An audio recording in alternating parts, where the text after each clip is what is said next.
চাকরি বাতিলের প্রতিবাদে আজ উত্তর দিনাজপুর জেলার কালিয়াগঞ্জে এবিভিপির পক্ষ থেকে বিক্ষোভ অবস্থান কর্মসূচি নেওয়া হয়। এর ফলে রায়গঞ্জ বালুরঘাট রাজ্য সড়ক কিছুক্ষণের জন্য স্তব্ধ হয়ে পড়ে। সংগঠনের নেতারা মুখ্যমন্ত্রীর পদত্যাগ দাবি করেন।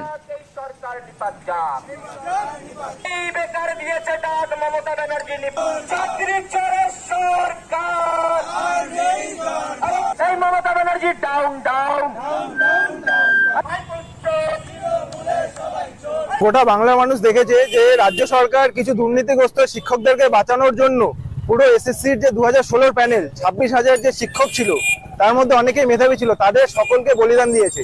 এর জন্য শুধুমাত্র রাজ্য সরকারের যে সিএম মমতা বন্দ্যোপাধ্যায় তিনি দায়ী। এর প্রতিবাদে যখন রায়গঞ্জে এবিভিপির আন্দোলন চলছিল, মমতা বন্দ্যোপাধ্যায়ের দলদাস পুলিশ যারা চোরেদের ধরতে পারে না তারা এবিভিপির কার্যকর্তাদের মারধর করে এবং বলেছে নন বেলেবল সেকশনে কেস দেবে, কাস্টাডিতে জেলের ভেতরে ঢুকিয়ে দেবে, এরকম থ্রেটনিং করে।